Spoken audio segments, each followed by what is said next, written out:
नमस्कार, सी न्यूज़ भारत पर वक्त हो चुका है अलीगढ़ न्यूज़ बुलेटिन का। मैं हूं अखिलेश पांडे। इस अलीगढ़ न्यूज़ बुलेटिन में हम आपको आज बताएंगे कि कैसे अलीगढ़ में पति बोला पत्नी कराना चाहती है धर्मांतरण, बनाना चाहती है ईसाई और फेंकती है घर से देवी देवताओं की मूर्तियां। साथ ही बताएंगे कि कैसे अलीगढ़ के महात्मा गांधी इंटर कॉलेज में हुए बवाल में पुलिस द्वारा निर्दोष छात्रों को पकड़ने पर सपा नेताओं ने घेरा थाना, और अलीगढ़ के एक निजी होटल में inner wheel club of Aligarh द्वारा एक प्रेस वार्ता का किया गया आयोजन। और भी तमाम खबरों पर आइए विस्तार से करते हैं चर्चा। अलीगढ़ के थाना बन्ना देवी क्षेत्र के ITI इलाके में एक पति ने अपनी पत्नी के ऊपर धर्म परिवर्तन का दबाव बनाए जाने का सनसनीखेज आरोप लगाया है। पति का आरोप है कि उसकी पत्नी उसको जबरन ईसाई बनाने का दबाव बना रही है, जबकि उसकी पत्नी पहले ही ईसाई धर्म अपना चुकी है। पति का आरोप है कि ईसाई धर्म अपना चुकी उसकी पत्नी घर में रखी हिंदू देवी देवताओं की मूर्तियों को फेंकती है। जब वह देवी देवताओं की मूर्तियों को फेंकने का विरोध करता है तो इस विरोध पर ईसाई धर्म नहीं अपनाने के चलते उसकी पत्नी उसके साथ मारपीट करती है। वहीं पत्नी के द्वारा अपने पति के ऊपर धर्म परिवर्तन के किए जाए दबाव के बनाने की सूचना पीड़ित पति के द्वारा करनी सेना के लोगों को दी गई। पति का जबरन धर्म परिवर्तन का दबाव बनाए जाने की सूचना पर करनी सेना के लोग पीड़ित पति के साथ थाने पहुंचे और उसकी पत्नी के खिलाफ धर्म परिवर्तन के इस मामले को लेकर लिखित शिकायत दी। वहीं मामला धर्म परिवर्तन से जुड़ा होने के चलते पुलिस मामले की बारीकी के साथ जांच पड़ताल कर तफ्तीश में जुट गई है। हमें कल एक सूचना प्राप्त हुई थी धर्म परिवर्तन से संबंधित। ये प्रेम प्रकाश गुप्ता जी हैं जो ITI रोड पर रहते हैं, और इन्होंने हमें कल सूचना दी कि इनकी पत्नी ने धर्म परिवर्तन कर लिया है, ईसाई धर्म अपना लिया है, और इनके ऊपर भी लगातार उनकी पत्नी और बच्चों द्वारा दबाव बनाया जा रहा है कि ये भी ईसाई धर्म को स्वीकार करें, लेकिन इनका उद्देश्य है अपने हिंदू धर्म को नहीं छोड़ के जाना। उसी क्रम में इन्होंने पुलिस को सूचना दी थी 22 तारीख को पिछले महीने, और आज 12 तारीख होगी। 20 दिन में पुलिस ने जो है धर्मांतरण जैसे मामले को लेकर कतई गंभीरता नहीं दिखाई और इसको लापरवाही के बस्ते में डाल दिया गया। अब क्या सोचना? अभी CO साहब से हमने मुलाकात की है, पीड़ित को लेकर हम लोग मिले हैं, तो उनका कहना यह है कि हम इसकी जांच करा रहे हैं और जांच में जो भी दोषी पाए जाएंगे, इनके 4 बच्चे बताए जाते हैं। तो सबका धर्मांतरण करा लिया? 2 बच्चों का धर्मांतरण हुआ, 2 बच्चों का और पत्नी का, और बाकी इनके ऊपर धर्मांतरण का दबाव बनाया जा रहा है, और नहीं करते हैं तो मारपीट की जाती है इनके साथ। सारे देवी देवताओं की तस्वीरें घर से फेंक दी गई हैं। प्रसाद अगर घर में आ जाए गलती से तो वो फेंक दिया जाता है। कुल मिलाकर सारी जो गतिविधियां हो रही हैं वो हिंदू विरोधी हो रही हैं। क्या नाम है? मेरा नाम प्रेम प्रकाश गुप्ता है। कहाँ आए हो, क्यों आए हो? मैं थाने बन्ना देवी थाने में आया हूँ। मेरी कोई सुनवाई नहीं हो रही है। 22 तारीख को मैंने पिछले महीने एप्लीकेशन दी थी जिसमें कि मेरी पत्नी ने धर्म परिवर्तन कर लिया है। उसके खिलाफ कोई कार्रवाई अभी तक नहीं की गई है। वो मुझे आए दिन परेशान करती है और मुझे मेरे ही घर में नहीं रहने देती है। क्या कहती है? मेरे घर पे मेरी मूर्ति, जो मेरे पूज्य हैं उनकी सबकी मूर्तियां सब हटा दी हैं। मैं घर पे प्रसाद लेके जाता हूँ, उसे भी फेंक दिया जाता है। मेरे साथ फिर उल्टी मारपीट करके मेरे खिलाफ ही मुकदमा लिखाया जाता है। क्या कहती है? और मेरे यदि पूजा के जैसे कलावा धागा बांध दिया जाता है, उसे भी काट दिया जाता है। क्या कहती है? कि आप भी धर्म अपना लो, कौन सा? ईसाई धर्म। मेरे से भी बाइबल पढ़ाने के लिए जोड़ देती हैं। कब से हैं वो? ये करीब 8-9 महीने से बाइबल पढ़ रही हैं। और पुलिस का क्या रिएक्शन? पुलिस यूँ कह रही है कि महिला के खिलाफ हम कोई कार्रवाई नहीं कर सकते, और आप यदि कोई हरकत करेंगे तो आपके खिलाफ कार्रवाई की जा सकती है। आज कहाँ आए थे आप? आज हम बन्ना देवी थाने आए थे। अधिकारियों से मुलाकात हुई? हाँ, अधिकारियों से मुलाकात हुई। तो आपको जो है ईसाई धर्म अपनाने में हाँ, ईसाई धर्म अपनाने पे हमें जोड़ देते हैं। आज थाना बन्ना देवी से धर्म परिवर्तन से संबंधित एक सूचना पुलिस को प्राप्त हुई। जांच करने पर पता चला कि ये पति पत्नी के बीच आपसी विवाद है। इनकी शादी को 28 वर्ष हो चुके हैं। पत्नी पति पर मारपीट का आरोप लगाती है तथा पति पत्नी पर धर्म परिवर्तन का आरोप लगा रहा है, जिसकी पुष्टि नहीं हुई है। परिवार परामर्श केंद्र से वैधानिक कार्रवाई प्रचलित की जा रही है। अलीगढ़ से सीनू संवाददाता संजीव शर्मा की रिपोर्ट। अलीगढ़ के थाना विजयगढ़ स्थित महात्मा गांधी इंटर कॉलेज में दबंग लोगों ने कॉलेज प्रांगण में ताबड़तोड़ फायरिंग के साथ छात्र छात्राओं के साथ किए बवाल में पुलिस ने छात्रों के गुट के 3 छात्रों को पकड़ लिया, जिस पर छात्रों के परिजनों के साथ समाजवादी पार्टी के लोगों में रोष व्याप्त हो गया। सपा जिला अध्यक्ष सहित सैकड़ों सपाइयों ने थाने का घेराव करते हुए पकड़े गए निर्दोष नाबालिग छात्रों को छुड़ाने की मांग करने लगे। जहां पुलिस ने पकड़े गए छात्रों की पड़ताल कर तीनों छात्रों को 151 में पाबंद किया है। वहीं सपा से जिलाध्यक्ष लक्ष्मी धनगर ने कहा कि कॉलेज प्रांगण में भाजपा के गुंडों ने गुंडागर्दी की है, लेकिन पुलिस ने जो छात्र निर्दोष हैं उन्हें पकड़कर शांति भंग की कार्यवाही की है। जबकि बवाल के दौरान सीसीटीवी कैमरे व सोशल मीडिया पर वायरल वीडियो साफ दर्शा रही है कि एक हाथ में भगवा, दूसरे हाथ में अवैध असलहा लहराया जा रहा है, जिसे पुलिस सत्ता के दबाव में गुंडों पर कार्यवाही नहीं कर रही है। ये भाजपाइयों का गुंडा राज है। जो आज थाना विजयगढ़ में क्या मामला है जो आप लोग आए हुए हैं? क्या देखिए, थाना विजयगढ़ में हमारे आने का, हमारे अध्यक्ष जी, हमारी सभी पार्टी और जितने लोग हैं आने का एक मकसद ये था कि यहाँ कॉलेज में बच्चों में झगड़ा हुआ। झगड़ा एक दिन बच्चों में छोटों में हुआ, उसके बाद में दूसरे पक्ष ने नेक्स्ट डे बहुत सारे लोगों को बुला के नाजायज असलों के साथ में फायरिंग कराई, उनकी बहुत बुरी तरह से मारपीट की। उसमें बच्चियों के साथ में मारपीट हुई है, उनके भी हाथ पैरों में चोट लगी है, सर भी फटे। उसकी कार्रवाई जो पुलिस को करनी चाहिए थी उसको ना करके जो लोग पीड़ित थे, जिनके साथ मारपीट हुई है, उन्हीं लोगों को, 3 बच्चों को इन्होंने जेल भेज दिया। हमारे अब जब तक हमारे तब तक बच्चे इन्होंने पहले 191 में चालान करके भेज दिया और कागज बाद में जा रहे हैं। एक पक्षी ये दबाव में कार्रवाई हो रही है, निष्पक्षता की कहीं जज नहीं है, पीड़ित पक्ष को परेशान किया जा रहा है, इसलिए हम सब लोग यहाँ पर आए हैं। लेकिन इन्होंने 101 में चालान कर दिया है। निश्चित रूप से प्रशासन दबाव में काम कर रहा है, जो यहाँ का शासन के मुश्किल। अच्छा, पकड़े हुए बच्चे जो है बाहरी हैं या स्कूल के छात्र हैं? नहीं, जो लोग सीसीटीवी फुटेज में हैं, उन सीसीटीवी फुटेज की अगर जांच की जाएगी तो फायरिंग करने वाले बाहरी असामाजिक तत्व थे, जो राइफलें और कट्टे उनके हाथ में है। अगर आप देखेंगे तो आपको पता लगेगा वो बाहर के थे। स्कूल के बच्चों में होती है गाली, थप्पड़ होता है, फायरिंग नहीं होती। लेकिन वो बाहरी सामाजिक तत्वों में आके यहाँ पे झगड़ा किया है और उसका माहौल बिगाड़ने की पूरी कोशिश की है।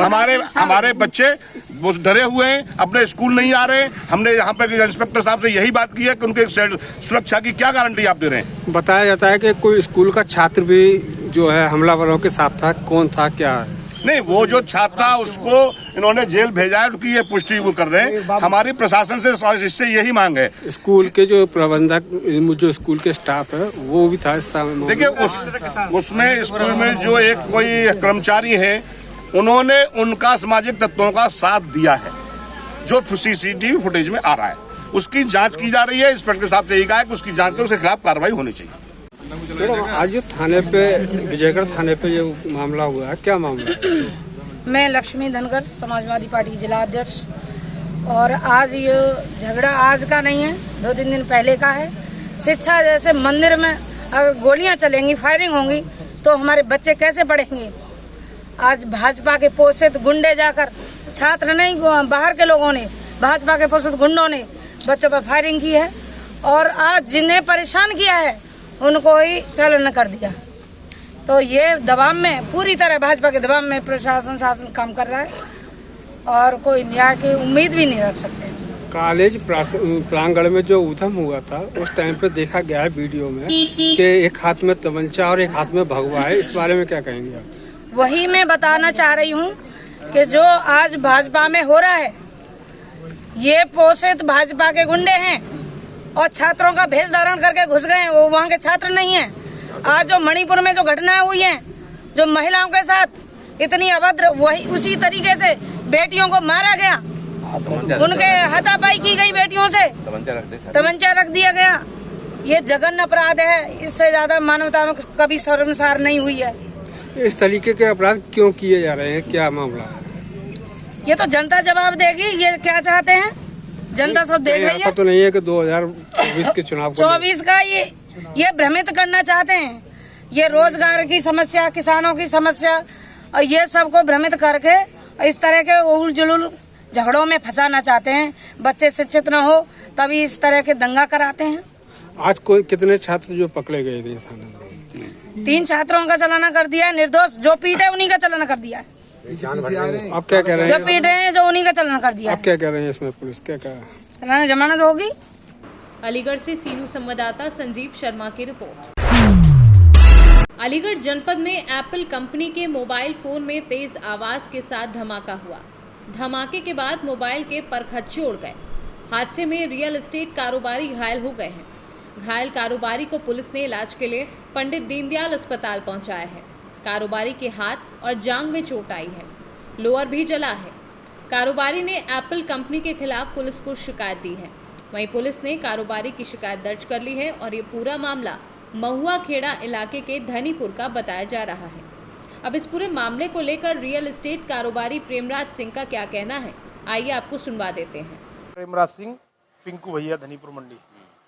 मैं सुबह जब जग के आया तो मैं अपने मोबाइल लेके दोनों मोबाइल मेरे लोअर में रखे थे। मैं अपने घर के बाहर, मेरे वहाँ जगह है, पार्क है, मैं वहीं बैठा था और बैठने में अखबार पढ़ रहा था। अखबार पढ़ने के टाइम ही अचानक से एक मेरे मोबाइल में, एक जेब के मोबाइल में मेरे में धुआं उठा। मैंने देखा तो अचानक से उसमें एकदम आग सी लगी और मैंने निकाला तो मेरी हाथ और मेरी जांघ दोनों जल चुके थे और मैंने फटाक से निकाल के बाहर की तरफ फेंका और एकदम उसमें ब्लास्ट हुआ और मैं एकदम घबराया और घबराने के बाद एकदम पसीना आया, मुझे बहुत दिक्कत हुई मुझे एकदम। और तो ऐसा लगा कि ये क्या हुआ कि एकदम अचानक। मोबाइल एप्पल कंपनी का, एप्पल का 7 नंबर। ये मैंने खरीदा 2020 में। क्या अब आपको क्या लगा? अरे साहब, ये तो बड़ी घटना है। मेरे साथ तो इतनी बड़ी घटना हो गई कि अगर वो ब्लास्ट हो जाता तो हो सकता था कि मेरे साथ तो बहुत बड़ी घटना हो जाती। अब मैं महुआ खेड़े थाने में अपनी तहरीर देने आया हूँ और मैं अपने महुआ खेड़े थाने में तहरीर देके और मैं अब FIR दर्ज करा रहा हूँ। क्या कह रहे हैं पुलिस? पुलिस कह रही है साहब आपको कार्रवाई कराइए। उन्होंने मुझे आश्वासन दिया है कि हम इसकी जाँच करेंगे। मोबाइल बाहर फटा था जेब में? मैंने जैसे ही निकाला तो मोबाइल अंदर जेब में, तो बड़ा बुरी हालत हो रही थी उसकी। बाहर जाया तो 10-15 मिनट तक, बहुत देर तक लगे। उसके 2 टुकड़े हो गए, मोबाइल के 2 टुकड़े हो गए। अलीगढ़ से सीनू संवाददाता संजीव शर्मा की रिपोर्ट। अलीगढ़ राष्ट्रीय विज्ञान केंद्र नई दिल्ली के तत्वाधान में राज्य विज्ञान शिक्षा संस्थान उत्तर प्रदेश प्रयागराज द्वारा कक्षा 8 से 10 तक के विद्यार्थियों में अभिव्यक्ति की क्षमता विकसित करने, वैज्ञानिक चिंतन और अनुसंधान की प्रवृत्ति जागृत करने के उद्देश्य से जनपद स्तरीय विज्ञान संगोष्ठी 2023 का आयोजन किया गया। बता दें कि यह आयोजन सर्वदानंद जिला विद्यालय निरीक्षक अलीगढ़ के संरक्षण रविंद्र पाल सिंह तोमर, प्रधानाचार्य नौरंगी लाल राजकीय इंटर कॉलेज अलीगढ़ के देखरेख में जिला समन्वयक राजीव कुमार अग्रवाल, जिला विज्ञान क्लब अलीगढ़ के दिशा निर्देशन में आयोजित किया गया। बता दें कि यह आयोजन नौरंगी लाल राजकीय इंटर कॉलेज अलीगढ़ में श्री अन्न एक मूल्य वर्धित पौष्टिक और भ्रांत आहार के तहत कक्षा 8 से कक्षा 10 तक के विद्यार्थियों के लिए आयोजित किया गया। कार्यक्रम का शुभारंभ जिला विद्यालय निरीक्षक सरबत नंद ने मां सरस्वती के समक्ष दीप प्रज्वलन एवं माल्या अर्पण करके किया। इस अवसर पर उन्होंने कहा कि आज का युग विज्ञान का युग है और हमें विज्ञान के माध्यम से बहुत कुछ सीखने की प्रेरणा मिलती है, इसलिए विज्ञान संबंधित प्रतियोगिताओं में बढ़ चढ़ कर हिस्सा लेना चाहिए। इस प्रतियोगिता में कुमारी पल्लवी कक्षा 9 टीकाराम कन्या इंटर कॉलेज अलीगढ़ की प्रथम और कुमारी नित्या कक्षा 10 चिरंजी बाल इंटर कॉलेज को द्वितीय स्थान प्राप्त हुआ। कार्यक्रम का संचालन राजीव कुमार अग्रवाल, जिला समन्वयक जिला विज्ञान क्लब अलीगढ़ द्वारा किया गया। इस अवसर पर जनपद अलीगढ़ के विभिन्न विद्यालयों ने अपने छात्र छात्राओं के साथ प्रतिभाग किया और अंत में विद्यालय के प्रधानाचार्य रविंद्र पाल सिंह तोमर ने सभी आगंतुक अतिथियों एवं शिक्षकों को इस कार्यक्रम को सफल बनाने के लिए आभार व्यक्त किया। अग्रवाल है, जिला विज्ञान क्लब कोऑर्डिनेटर हूँ मैं। आज हमारा जिला स्तरीय विज्ञान संगोष्ठी का आयोजन नौरंगी लाल राजकीय इंटर कॉलेज में किया जा रहा है। सबसे पहले हमने जितने भी जिले के स्कूल से विद्यालय स्तर पर कराने के लिए हमने प्रयास किए थे। विद्यालय स्तर पर जो भी बच्चा प्रथम आया है वो हमारा नौरंगी लाल राजकीय इंटर कॉलेज में आज की जिला स्तरीय विज्ञान संगोष्ठी में प्रतिभा किया है।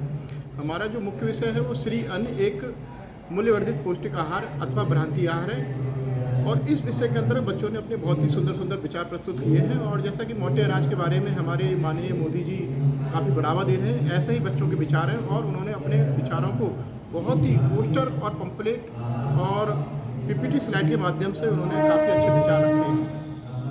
सर, इस अनाजों को लेकर बच्चों से आप क्या कहना चाहेंगे इस संबंध में? जैसा कि आप सब जानते हैं कि आजकल जैसे हम पहले पुराने समय में मोटे अनाजों को ज़्यादा बढ़ावा देते थे, पतले अनाजों को कम प्रयोग करते थे, मोटे अनाज से हमारा शरीर स्वस्थ रहता था।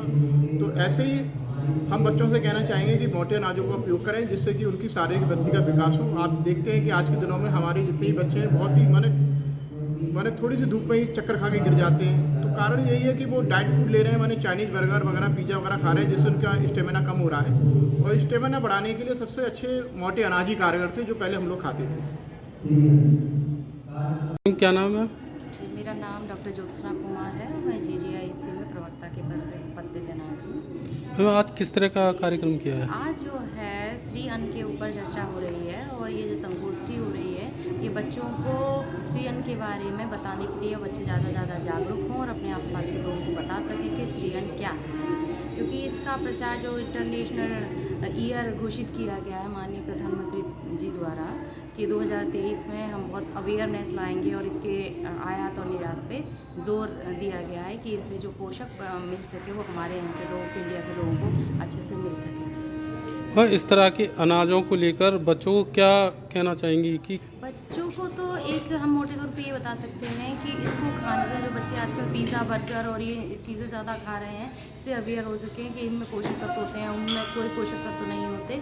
तो ये बच्चे अपने आसपास बताएंगे भी और अपने घर में भी बताएंगे तो इसका चलन जो अब फिर बच्चे जब ये जानेंगे कि इसमें पोषक तत्व है तो हमारे लिए फ़ायदेमंद है तो फिर इसको खाना शुरुआत करेंगे। अलीगढ़ से सीनू संवाददाता संजीव शर्मा की रिपोर्ट।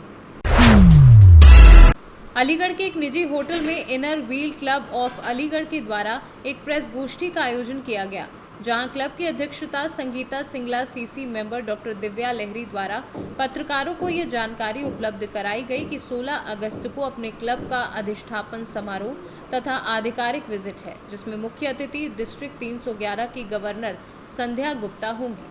साथ ही तीज का त्योहार भी क्लब की सदस्यों के द्वारा मनाया जाएगा। इनर व्हील क्लब एक अंतर्राष्ट्रीय संस्था है। इसका उद्देश्य समाज सेवा है। इसी श्रृंखला में क्लब 17 अगस्त को धर्मपुर कोर्टयार्ड में महिला सशक्तिकरण हेतु प्रदर्शनी का आयोजन कर रहा है, जिसमें विभिन्न शहरों की महिलाओं को अपने हुनर को प्रदर्शित करने का अवसर मिलेगा।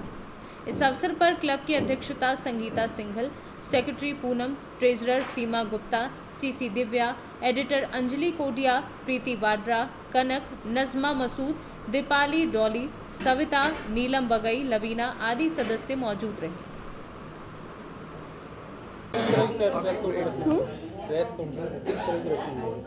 ये हम लोगों का ये हमारे लिए बहुत ही हर्ष की बात है कि इस साल इनर व्हील ऑफ इंडिया का हम लोग 16 साल पूरा करने जा रहे हैं। तो इसके उपलक्ष्य में हम लोग काफ़ी सारे प्रोजेक्ट्स कर रहे हैं और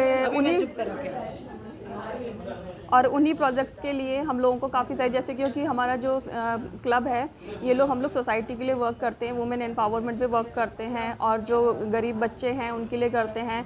और बाकी जो हम लोग इंडिया लिटरेसी प्रोग्राम है जो कि हमारा इनर व्हील की तरफ से है, हम उस पर भी वर्क कर रहे हैं। तो इन सब के लिए हमें फ़ंड रेज़ करना था। इसके लिए हम लोगों ने 17 को एक इंद्रधनुष करके सतरंगी बाज़ार एक एग्जीबिशन का हम आयोजन कर रहे हैं जो कि धर्मपुर कोर्टयार्ड में होने वाला है। और इसमें काफ़ी सारी स्टॉल्स वगैरह हम लोगों ने लगाई हैं, गेम्स भी हैं। और सभी से हम लोग लाइक अलीगढ़ की सभी से हम विनम्र निवेदन करते हैं कि इसमें आएँ और हम जो समाज सेवा का काम कर रहे हैं उसके लिए हमें प्रोत्साहित करें। और 16 को हमारा एक और प्रोग्राम है, हमारा इंस्टॉलेशन है जिसमें हमारी आदरणीय संध्या गुप्ता जी जो कि हमारे inner wheel club of Aligarh की डिस्ट्रिक्ट चेयरमैन हैं, वो भी इसमें आ रही हैं और हमारा इंस्टॉलेशन का प्रोग्राम होगा। उसके बाद 17 को हम लोग एग्जीबिशन कर रहे हैं। पूनम जी, आप जो है ये जो क्लब के माध्यम से बना तमाम रचनात्मक कार्य करती रही हैं हमेशा से। हाँ जी। शहर में आपके नाम से कई क्लब चल रहे हैं। हाँ जी। और सबका काम एक ही है, उद्देश्य है रचनात्मक कार्य करना, महिलाओं के हितों को महिलाओं को जागरूक करना। और मेन हम लोगों का काम है कि हमारे क्षेत्र मतलब हम ये चाहते हैं कि जितनी भी महिलाएं घर में हैं वो सभी महिलाएं बाहर आएँ और अपने लिए कुछ कर पाएँ और समाज के लिए कुछ कर पाएँ और अपने पैरों पे खड़ी हों। अच्छा पूनम जी, जिस तरीके से आपने कहा कि हम गरीब बच्चों के लिए कुछ प्रोत्साहन देना चाहते हैं, हाँ जी, तो किस तरीके का प्रोत्साहन आप करना चाहती हैं अपनी संस्था? हम लोग गरीब बच्चों के लिए बहुत सारे कार्यक्रम, जैसे कि काफ़ी साल से हमारा जो क्लब है वो इस क्षेत्र में काम कर रहा है और हमने बहुत सारा वर्क हम कर चुके हैं। हम लोगों ने स्कूल्स भी, हम लोगों ने एक स्कूल ले रखा है हैप्पी स्कूल, जिसमें हम लोग बहुत सारा वर्क करते हैं। लाइक गरीब बच्चों की हम लोग फ़ीस भी देते हैं, जो बच्चे मतलब फ़ीस नहीं ले, जिनके पेरेंट्स नहीं दे पाते तो उनको हम लोग शिक्षा देने के लिए उनकी फ़ीस भी देते हैं, हम स्कॉलरशिप भी देते हैं बच्चों को। इसके अलावा हम लोग टाइम पे स्कूल्स के अंदर प्रोग्राम्स करते रहते हैं, वो किसी से भी रिलेटेड होते हैं, लाइक बच्चों को आर्ट के क्षेत्र में हो या उनका स्टडी के में हो या उनको कोई भी टेक्निकल नॉलेज हो। इसी के साथ जैसे कि हम लोगों ने अभी जो हम कर रहे हैं इलमपुर के अंदर स्कूल में, वहाँ हम लोगों ने एक लैब तैयार करवा रहे हैं बच्चों के लिए, जिसमें कंप्यूटर का बच्चों जो सीख पाएँ, जो गवर्नमेंट स्कूल के बच्चे हैं तो उनके लिए कंप्यूटर लैब भी हम लोगों ने एक खोल रहे हैं। उसमें हम लोग अभी आप कह रहे थे कि हम बच्चों को जो है प्रोत्साहन देते हैं, गरीब बच्चों को फीस जमा करने के लिए बात करते हैं, उनको पुस्तक उपलब्ध कराते हैं, तो आप किस मानक के अनुसार से कैसे पहचान करते हैं कि ये इस पात्र है या नहीं है? देखिए, उसके लिए अलग अलग पैरामीटर्स होते हैं, उसके लिए अलग अलग पैरामीटर्स होते हैं कि जैसे आप ये देखते हैं कि गवर्नमेंट स्कूल के अंदर बहुत सारे बच्चे ऐसे होते हैं कि जो लोग फीस नहीं भर पाते, या कि हम लोग जैसे गांव के अंदर हमें जाते हैं तो हमें वहाँ पे भी देखने में मिल जाता है कि कौन से बच्चे हैं। लाइक अभी जैसे हम लोग बरोठा गाँव गए थे तो हमें वहाँ जाके पता चला कि बहुत सारे, मतलब उसमें से 2-3 बच्चे हमें ऐसे मिले जिन्होंने स्कूल छोड़ दिया था। अब स्कूल उन्होंने क्यों छोड़ा, कंटिन्यू कर पा रहे बिकॉज उनके पेरेंट्स की डेथ हो गई थी। तो इस तरीके से हमें पता चल जाता है कि कौन से बच्चे को कितनी नीड्स है और हम उसको किस तरीके से दे सकते हैं। सिंगल जी, आपका स्वागत है न्यूज चैनल पे। बहुत बहुत बधाई आपके लिए कि आज आप प्रेस वार्ता कर रही है यहाँ पर। धन्यवाद। तो प्रेस वार्ता का उद्देश्य क्या है आज? हमारा ये 100वां साल है इंडिया में, इनर व्हील इंडिया का 100वां साल है। इस उपलक्ष्य में हमने एक एग्जीबिशन आयोजन किया है। 17 अगस्त को ये एग्जीबिशन होने जा रहा है धर्मपुर कोर्टयार्ड में, सुबह 10 बजे से रात 9 बजे तक। हमारे क्लब के सभी मेंबर्स ने मिलके ये एग्जीबिशन का आयोजन किया है, जिसमें हम दूसरे शहरों से उनके खास कला के सामान का स्टॉल लगाएंगे। जो स्टॉलर्स हैं उसके जो बिक्री, जो सेल होगा हमारे जिस एग्जीबिशन में, उसका जो फंड्स इकट्ठा होंगे उससे हम सोशल सर्विस करेंगे। अच्छा, जो आप धर्मपुर कोर्टयार्ड में जो वो लगा रहे हैं उसमें जो प्रोडक्ट अपने लाएंगे, जो भी अपने घर से बनाए हुए प्रोडक्ट होंगे जी, जो कि क्योंकि तकनीकी शिक्षा आजकल सरकार बढ़ावा दे रही है जी, उसी के द्वारा वो बनाए जाएंगे। तो किस तरीके के प्रोडक्ट वहाँ लगाए जाएंगे धर्मपुर कोर्टयार्ड में? स्टॉल्स होंगे। स्टॉल में क्या क्या बिक्री का साधन? हाँ, जो लेडीज़ घर में अचार पापड़ बनाती हैं, राखी घर में बनाती है, हस्तकला सबसे ज़्यादा है। हाँ, हाथ से बनाई हुई पर्स, बटुए, पोटली, हाथ से बनाई हुई जूतियाँ, हाथ एम्ब्रॉयडरी के करे हुए सूट, कपड़े और सूखे हुए फूलों से संगीता सिंगल जी, आप जो जिस तरीके से इस क्लब के माध्यम से समाज में विभिन्न कार्य कर रहे हैं जी, और उन गरीब लोगों को जो अंत्योदय पे खड़े हैं, जिनको पात्र हैं, जिनको आवश्यकता है उन वस्तुओं की, उनको आप समाज सेवा में लगा रहे हैं। तो ये जो आपको प्रेरणा मिली है समाज का काम करने की जी, जो आपको ये जिज्ञासा कहाँ से पैदा हुई कि आप समाज में भी काम करेंगी? क्योंकि एक दौर था आपका कि आप पढ़ाई कर रही थी, फिर शादी हुई, फिर परिवार में आई, फिर इसके बाद में एक जिज्ञासा पैदा हुई कि हम समाज का भी काम कर। तो ये प्रेरणा आपको कहाँ से मिली? विरासत में मिली या परिवार में चल रही थी, या आप देखते देखते व्हाट्सएप के माध्यम से या लोगों को सेवाएं देखते देखते आप में ये जिज्ञासा पैदा हुई जो आप समाज का काम करने? ये हमारे क्लब का उद्देश्य है। हमारे क्लब का उद्देश्य है दोस्ती और सेवा। तो हम इस क्लब से जुड़े हैं जहाँ पे हम सिर्फ सेवा के भाव से ही मिलते हैं, दोस्ती बढ़ाते हैं और सेवा करते हैं। अलीगढ़ से सीनू संवाददाता संजीव शर्मा की रिपोर्ट। आज़ादी का अमृत महोत्सव मेरी माटी मेरा देश मिट्टी को नमन वीरों को वंदन का कार्यक्रम पूरे भारतवर्ष में दिनांक 9 अगस्त से 30 अगस्त तक प्रारंभ हो चुका है, जिसके तहत अलीगढ़ जिले में प्रातः 6:30 बजे अहिल्याबाई स्टेडियम से पुलिस लाइन तक मिनी मैराथन रैली निकाली गई। रैली का शुभारंभ जिला पंचायत अध्यक्षा विजय सिंह एवं जिला क्रीड़ा अधिकारी एवं मुख्य चिकित्सा अधिकारी ने संयुक्त रूप से हरी झंडी दिखाकर किया। रैली में बालकों सहित बालिकाएं भी मौजूद रही। इस मिनी मैराथन रैली को सकुशल संपन्न कराने के लिए सिविल डिफेंस नागरिक सुरक्षा कोर के 75 सेक्टर वार्डनों ने अहिल्याबाई स्टेडियम से पुलिस लाइन तक प्रत्येक चौराहे पर मुस्तैदी के साथ तैनात रहकर ट्रैफिक व्यवस्था को संभालते हुए बड़ी ही मेहनत से सकुशल संपन्न कराने में शासन व प्रशासन की सहायता की। इस मिनी मैराथन रैली में विभिन्न विद्यालयों के छात्र छात्राओं एवं गांव के बच्चों सहित कई एकेडमी के बच्चों ने भाग लिया, जिसमें प्रथम व द्वितीय व तृतीय स्थान पर आने वाले छात्र छात्राओं को जिला पंचायत अध्यक्ष और एसपी के द्वारा ट्रैक सूट किट देकर सम्मानित किया गया। इस मिनी मैराथन रैली को सकुशल संपन्न कराने में सिविल डिफेंस नागरिक सुरक्षा कोर के प्रस्तावित वार्डन सीपी सिंह के साथ साथ अन्य समस्त टीम का सराहनीय योगदान रहा तथा मध्याह्न 12 बजे कल्याण सिंह हैबिटेट सेंटर पर रक्तदान शिविर का आयोजन किया गया, जिसमें इच्छुक अभिभावकों ने रक्तदान किया। साथ ही सिविल डिफेंस नागरिक सुरक्षा कोर के सेक्टर वार्डनों ने भी इस रक्तदान शिविर में भाग लिया और रक्तदान किया। जिन इच्छुक अभिभावकों ने इस रक्तदान शिविर में स्वेच्छा से रक्तदान किया, उन सभी को मुख्य विकास अधिकारी एवं डीपीआरओ के द्वारा प्रशस्ति पत्र देकर सम्मानित भी किया गया। अलीगढ़ से सीनू संवाददाता संजीव शर्मा की रिपोर्ट। फिलहाल के लिए इस अलीगढ़ न्यूज़ बुलेटिन में बस इतना ही। देश दुनिया की तमाम खबरों के लिए देखते रहें सी न्यूज़ भारत, और खबर आपके साथ, आपके हाथ।